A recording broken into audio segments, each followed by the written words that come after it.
I went to Unleash the Power Within with Tony Robbins, and in this video, you're going to get my day-by-day notes, a full summary and review, kind of the key insights, everything you need to know, everything you could expect if you go, and like I said, my thoughts on if it's worth the investment.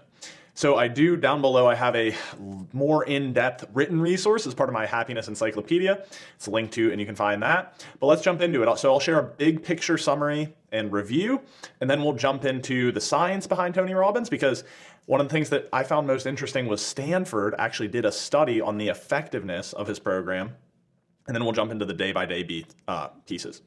So let's do that. So if you don't know who Tony Robbins is, that would be a bit surprising, but he is really, I would say, the kind of pioneer maybe, or the top voice in the entire self-improvement, practical psychology, whatever you want to call it, space. He started out in the 90s even, was kind of one of the first people to even introduce this topic. Like the whole idea of performance coaching or life coaching or executive coaching, a lot of that had to do with Tony. And he's sort of been, some people, he's a little bit controversial, but generally I'd say he's regarded as kind of the most prominent figure in the entire personal development or self-improvement space. And now what you can expect. So Unleash the Power Within, he does a lot of these immersive in-person events. Unleash the Power Within is kind of the introductory one. It's 4 days. And really, I would describe it as experiential learning, because yes, he shares practical tools and psychology and models for navigating the world. But really, it's also in a pretty intense experience. It's almost like going to a concert mixed with a seminar, because at least in my case, I went to Dallas. There was 10,000 people there and another 4,000 people online. So it's really like it's almost like, how do you summarize going to a concert? Well, like you can say the artist and the songs, but it's really an experience. And I certainly learned a lot from it and took away from the experience. So the kind of main idea, that the thread that ties all of Tony's work together and what you'd get at Unleash the Power Within, is he calls the model state, story, strategy. Think about it like this. You have a state of mind and body. That's your kind of your state of being. That influences the stories you tell yourself. In other words, your perceptions of yourself, of the environment, of interactions and people around you. And then those perceptions determine your strategies or your behaviors and actions. So maybe think about it like this. If you're feeling really kind of depressed and worn out and just having a really bad day, right? You're kind of in that state. How would your body be, right? You're a little hunched over, you're a little bit like that. And maybe someone walks past you and you just kind of they say, hey, how's it going? You're like, yeah, I'm all right. So, right, because your perception of that situation was just, it's just another person to deal with. And then the action strategy you take is just kind of not to engage very well. Okay. So same situation, but you're feeling really good, right? You just got a new job. You just won $100 playing the lottery, which I wouldn't advise you do, but let's say you did that. So your state has changed. And this person walks up to you and they say hi, or they say, how's it going? Your perception's totally different. It's like, this is less of a problem, something I have to deal with, and more of an opportunity. So it's like, oh, hey, it's good to see you. How are you doing? Changes your strategies, your actions, and then of course your results. You can imagine if every day you interacted with people that way versus the other way, you're going to get very different life outcomes.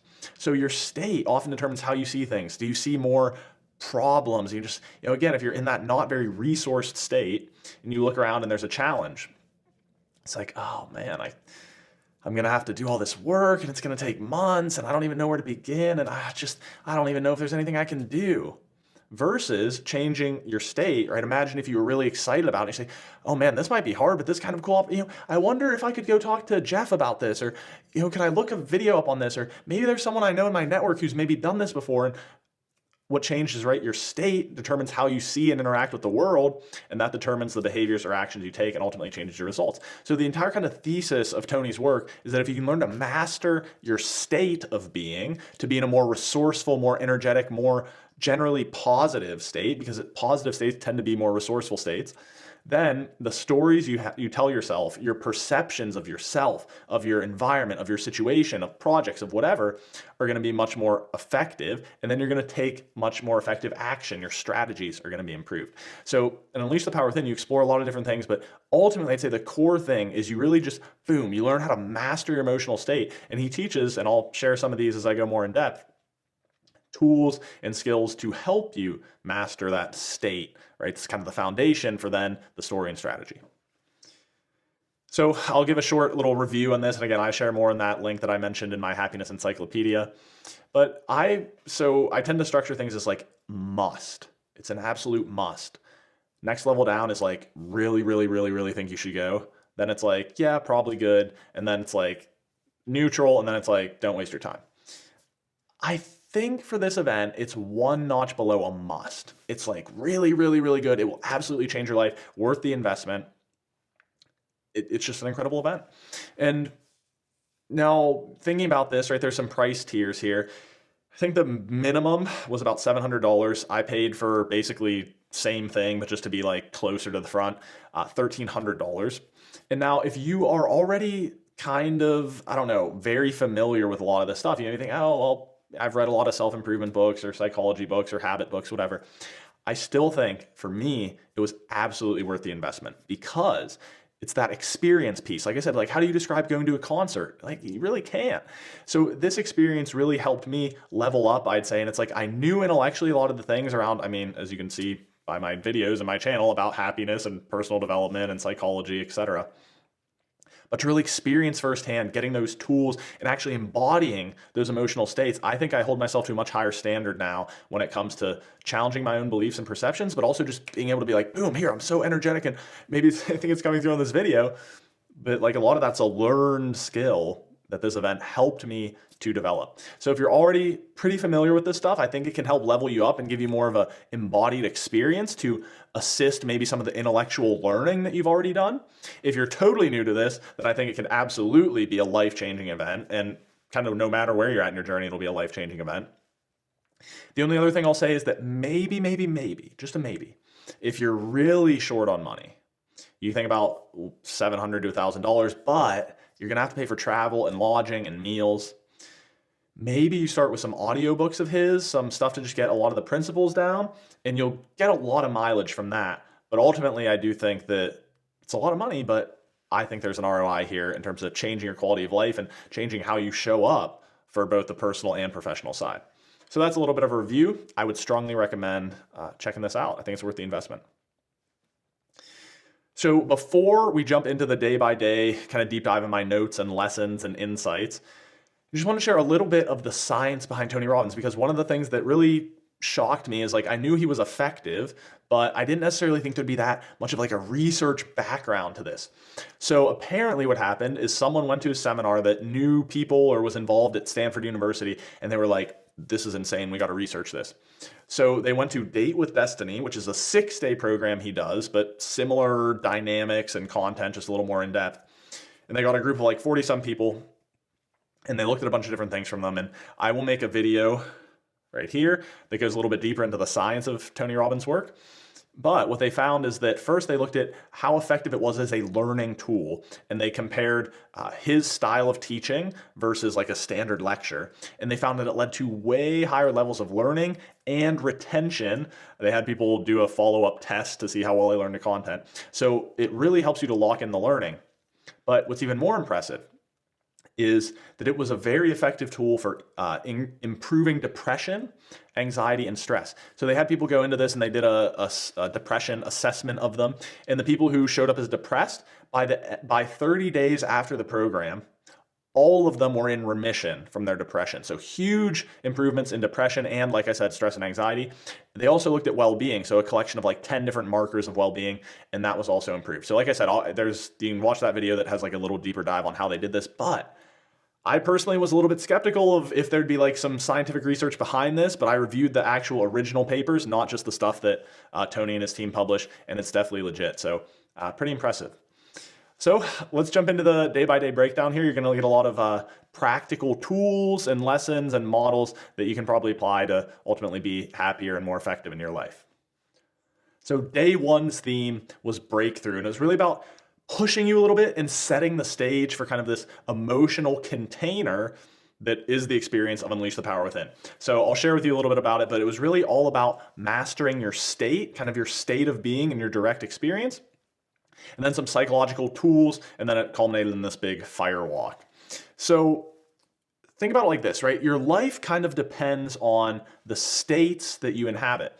First, because this determines your quality of life, right? Like your moment to moment experience of how are you feeling in your mind and body determines the quality of your life. And he gives a really great example of, so imagine you're a billionaire, but every day you're super stressed out and frustrated and intense. Well, the quality of your life is stressed out, frustrated, and intense. So this idea of kind of emotional mastery, of mastering your state, is essential for our happiness, but also, practically speaking, to change. It's like, what is the energy that activates human beings to behave, to take action, or change things? Well, it's emotional energy, right? Again, I'll use this analogy. If you think about like a day where you just don't really feel like doing anything, you're worn out, you're just not feeling right, maybe you're hungover, it's like, how likely are you to do a new behavior, build a new habit, really do anything productive that's actually going to help your quality of life in the long run?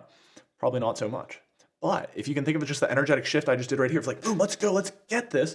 Not to be too over the top guru here, but you can probably notice a bit of a change in the energy, and maybe you even feel a little bit of that change internally. Well, so how do we do this? Well, he talks about we all have an emotional home. And it's worth it to maybe pause this video or do this little exercise at some point where you kind of take an inventory of your emotional home and you think about the good and the bad. What are the states that I tend to inhabit? So as I went through this, I said the good ones are often like feeling pretty focused or like in the zone if I'm doing a speaking event, a keynote, or a training, or coaching someone. I also oftentimes feel just kind of like chill and peaceful. I don't know. I'm not like, I bring a little more energy in my videos, but if you know me personally, I'm more just Zen. Probably because I lived as a Zen monk, but that's another video. But then I looked at the bad side of things, and I didn't do so well either, because I find I carry a lot of stress and kind of anxiety to be productive, sort of this neuroticism that I'm known for. So that was not so good. But really, it helped me think day by day, what are the states I tend to inhabit? Kind of what are the good ones? What are the bad ones? Tally them up and just get insight into what is my emotional home? Where do I tend to default to so that I can be more aware of it and take steps to change it? And now when it comes to changing it, that's where he shares more tools. And it's really saying you can use all of your resources to change your state of being. Well, what do I mean by resources? Well, your body, right? How do I look right now versus how do I look right now? Right? Your body, also motion, right? If I'm just kind of saying, oh, hey, yeah, versus, yeah, I'm really out there and I'm using my body. Or even I'm jumping up and down. Hopefully that doesn't mess up my camera setup. And then your face, right? The style, your eyes, your mouth, all of these different things. So your body, the way you're talking, even your breathing, right? If you're all of these things are tools or resources you can use intentionally to influence your state. So I encourage you to actually try that right now. Now, if there are people around you as you watch this video, maybe don't do this too extreme because they'll sort of be like, what the hell is that person doing? But I mean, literally just take your sternum, right, this part of your body, and just move it up a little bit, just and back. And I think that just did a thumbs up on there, which is incredibly upsetting. I don't know why I did that, but whatever. So you moved it back, right? And then let's say you relax your shoulders a little bit, chin up, and then just smile for a second, maybe. And then maybe do something in your posture that makes you feel a little bit more expansive. And now just think about something that really makes you excited, because that's another tool you can use, is like directing your cognitive focus. Now, I imagine you might actually feel just a tiny bit more positive or more energized. So again, I'm not trying to be like too out there here, but to me, it was really incredible to experience how by intentionally shifting my body, my motion, my breathing, my posture, my facial expressions even, like I just literally laughed right there because I feel better. So if you can use all these tools very practically, ultimately you're going to be able to better manage your state of being. And that relates to the next thing he taught, which is this making a commitment, essentially, to live in a beautiful state. And this is the idea that I do this multiple times a day, if I'm being totally honest, that we tend to like give ourselves permission to be pissed off or frustrated if we have a really good reason. Or we tend to be, yeah, I don't know, if I can just get through this week and get through this project, then I can relax. It's sort of like happiness procrastination. But he says, what if you were to make a commitment to, even if something bad happens, you give yourself 90 seconds to live there, and then you go back to being, using those resources in the state that you want to be into. And it was a commitment that I found pretty powerful. And again, it's not like something you're going to be perfect at, but it can really change how you live your life. Getting more into the models he taught, I'm going to cheat off my notes here. He taught a model for how to change anything. And what that is, there's 7 steps. First, you have to decide what you really want. So getting clear on the what and the why. then you have to face the truth of where you're at. So it's kind of saying, like, here's where I want to go, here's where I'm at now. And then create a MAP, which stands for Massive Action Plan, really based on those who've already done it. So if you say, oh, I really want to lose 20 pounds, I don't know, or I really want to start reading more. Well, where are you now? Well, I'm not quite the weight I should be. I'm about this amount and I need to get to this amount. Or, well, right now I may read a couple books each year. So, okay, where are you? Where do you want to go? And then the MAP is saying you can find models of people who've already done it and then just take action. So if you say maybe, oh, my friend Jason reads like 20 books a year, I'm going to talk to him and see what are his like strategies and systems and habits that he uses to achieve that outcome. With the weight loss one, maybe say, all right, just hire a personal trainer and you show up at the gym. Or maybe say, oh, I'm going to read this book about from this really good nutritional scientist about how to eat healthier. So it's this idea that, again, the map to navigate already exists. Any goal you have, anything you want to do, people have already done it. So if you can find that, model it, and then take decisive action on it, you're on the right track. Then number 4 is do hard things, which is kind of see the previous comment about taking action. Then develop practices and a system. This is really important because it's not enough to just say, oh, I'm going to do this, and you take 1 or 2 really big actions. You want to think about how can you have kind of a protocols on a daily or weekly or monthly cadence that help you do it. So again, we'll use the weight loss example. Oh, we'll use the reading example because the weight loss one is kind of cliche. The reading example, where it's enough to say, all right, I'm going to commit to this. I'm going to buy 10 books. Boom, that's big action. And then I talk to Jason and he says, oh, basically, here's kind of how I do it. I make a daily reading block. Okay, well, then you need to sit down in your calendar and say Monday through Friday for 30 minutes after lunch, I'm going to read for 30 minutes in my room. Right? So you have that implementation plan. Then you keep raising your standards and keep measuring to continue improving, and then celebrate, which I often forget to do, but it's an important step to make all of this whole thing of changing behavior, accomplishing goals, whatever, actually worthwhile and actually get you motivated to want to continue sticking to it because you recognize the progress you've already made. So there you have it. What do you really want? Get clear on where you're going. Where are you now? Create a map to get there. Do hard things, develop practices and systems, raise your standards, keep measuring, and then celebrate when you do it. So that's a little model you can keep in your pocket for kind of like anything you want to achieve. And then last of my notes from that day, he talked about practical psychology, which is really about the 6 human needs that govern your behavior, my behavior, all of our behavior. And those needs are certainty, uncertainty or variety, love/connection, then you have significance, and then you have a desire to grow and a desire to contribute. So certainty is just saying, hey, we all need safety and basic security in some sense. Uncertainty, though, is you wouldn't want the same thing every single day, be like that movie Groundhog's Day, where it's like every day he gets up and it's the same exact thing, and eventually he just goes crazy. So you want some balance there. And then we all have a need for love and connection. But we often kind of get some tension there with a need to be significant, which can be problematic in some sense. It can motivate us to do really good things. But if it's our main need, oftentimes it can lead to that type A, overachiever, burnout, imposter syndrome, just, oh, I spent my life climbing the ladder only to later realize it was against the wrong wall type of thing. So significance is valuable, but need to be cautious with it. Then he calls those last 2 needs spiritual needs, the sense of growth and feeling like you're progressing into the type of person you want to be, and then contribution that you're giving back and serving others. So you can think about how you meet your needs and what your needs are in order of priority, and maybe shift those or help to think about your behavior, or also helpful when you're dealing with other people in various situations, you can think, well, what is the need they're trying to get here, right? If you're, I don't know, maybe thinking about you're in a relationship with someone and they're a little bit like unsure and you're not really sure how to read them, maybe think, oh, well, I don't know, maybe they need more certainty from me, or maybe they need to feel more love here, or maybe they're trying to get significance by making me chase after them, right? All of these things are models to understand human behavior and some of your own behavior. So that was day 1, a lot of tools there. Day 2, and I should start by saying I kind of forgot to mention a little important piece at the end of day 1. It's a very long day, but you do a fire walk, which, I don't know, there's no point in me talking about it because you kind of have to just do it, but pretty neat experience. So getting into day 2 in the morning, we talked a little bit about success. It was one of Tony Robbins' business partners who presented on this, but I thought the kind of key lessons or more impactful parts of the day started when he did kind of this, he calls it the pyramid of mastery, but it's really the wheel of life. So this is an exercise I've seen in other coaching circles. You picture a wheel or like a pie chart, and in each kind of sliver of the pie is a part of your life. So you have body, emotions, relationships, time, money, career/work, and growth and contribution. And you ask yourself to assess from 1 to 10, where are you in each of those things? And then you can see how it kind of would make a wheel where if you were a 10 out of 10 in all of them, or a 9 out of 10 in all of them, or even an 8 out of 10 in all of them, your wheel's pretty balanced.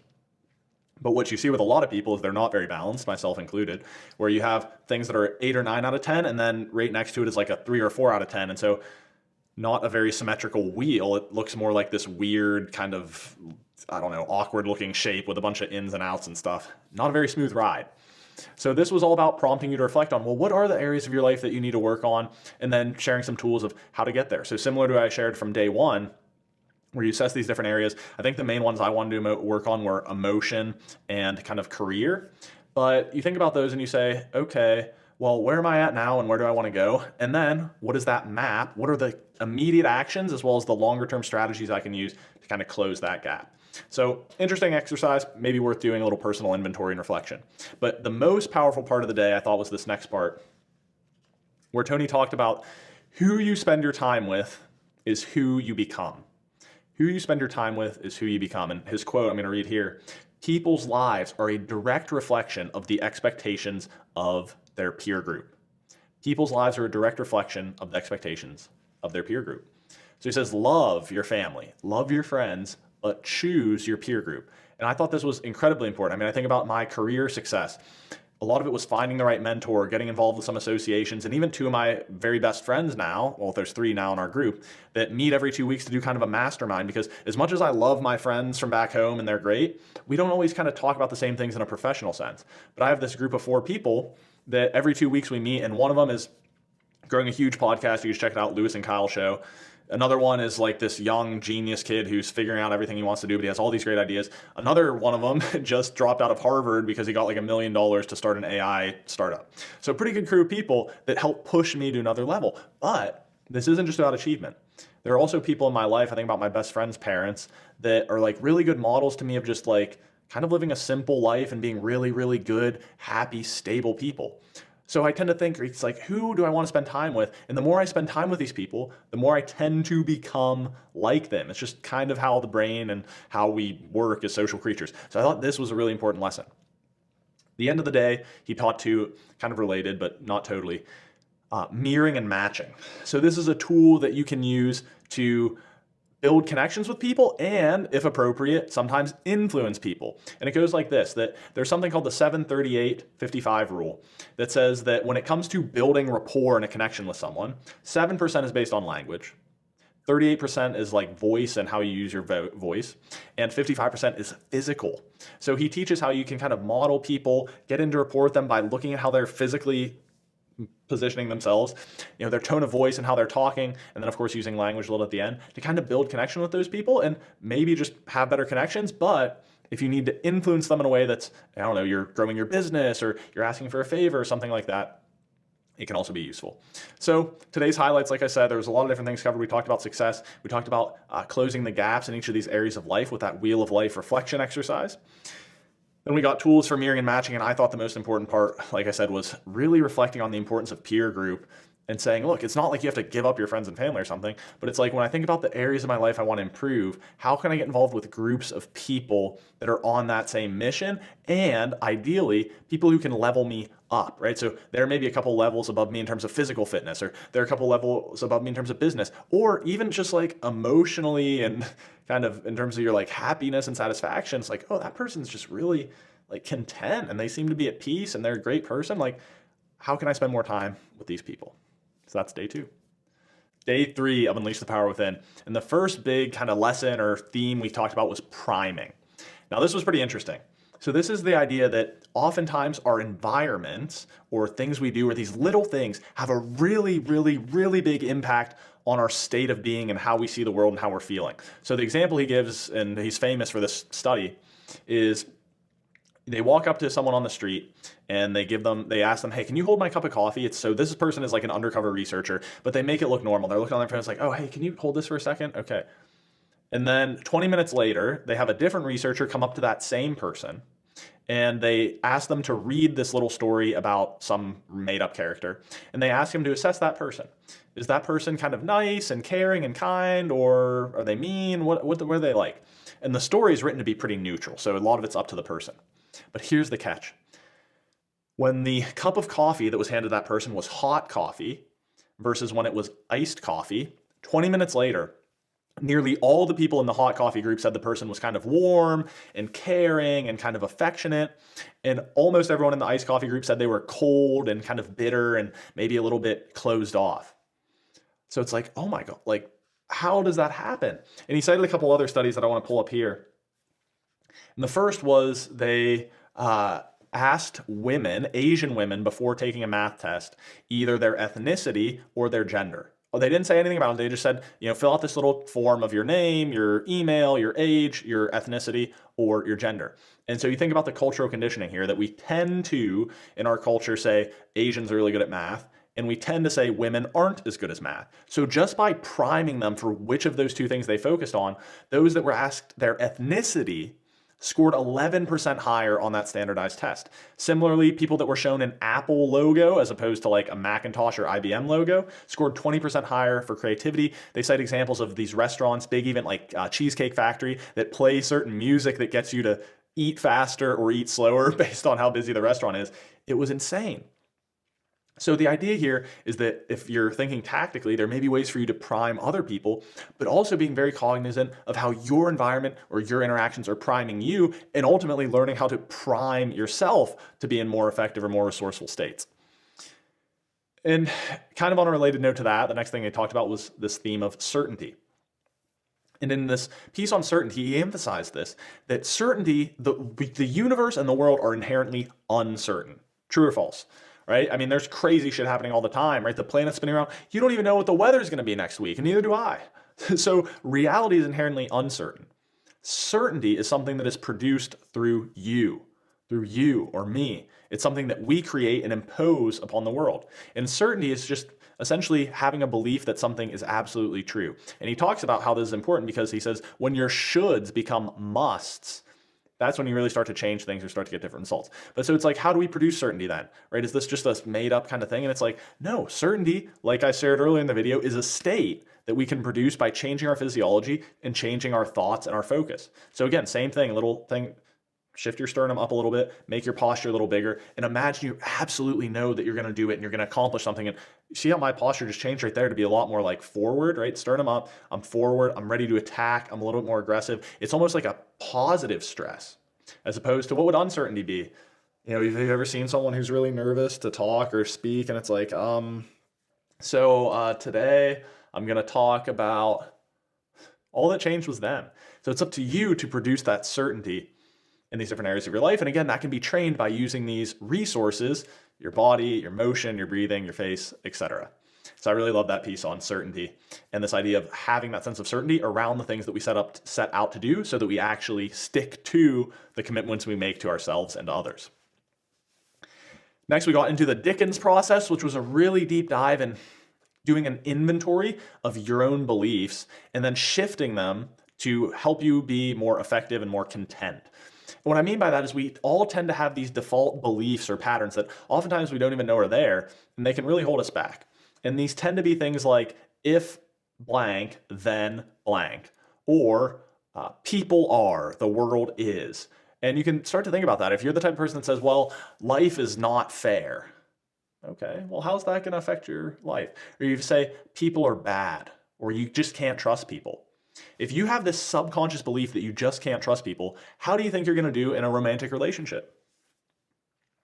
If you have this belief that life is hard, man, and business is hard, do you think you're going to have a really good time advancing in your career or running your own business or doing anything like that? Probably not.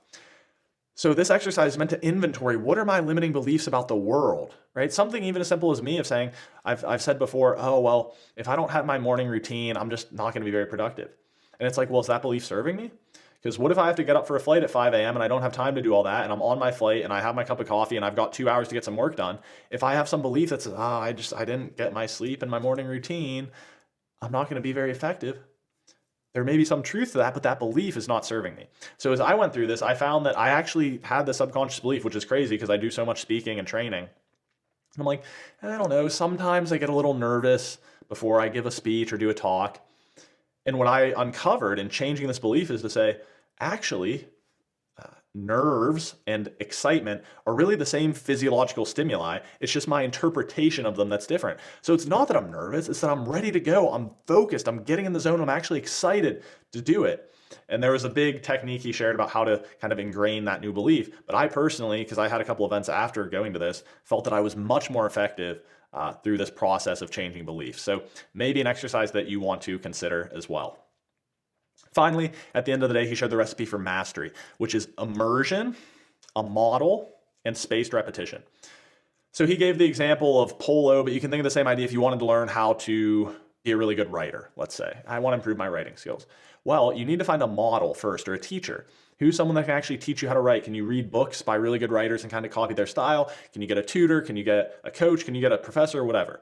But you need to immerse yourself in it. So go to a workshop, spend a bunch of time writing, like really get into the details and just dump yourself in it.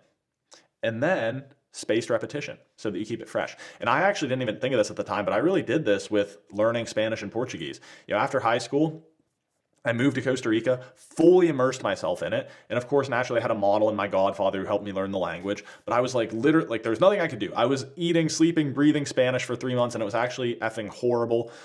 But what happened is I learned a whole lot of Spanish. But every week for the last 5 years, I've also done a live 30-minute chat with someone who speaks Spanish, practicing my Spanish. And so thankfully, I can still speak those languages pretty well.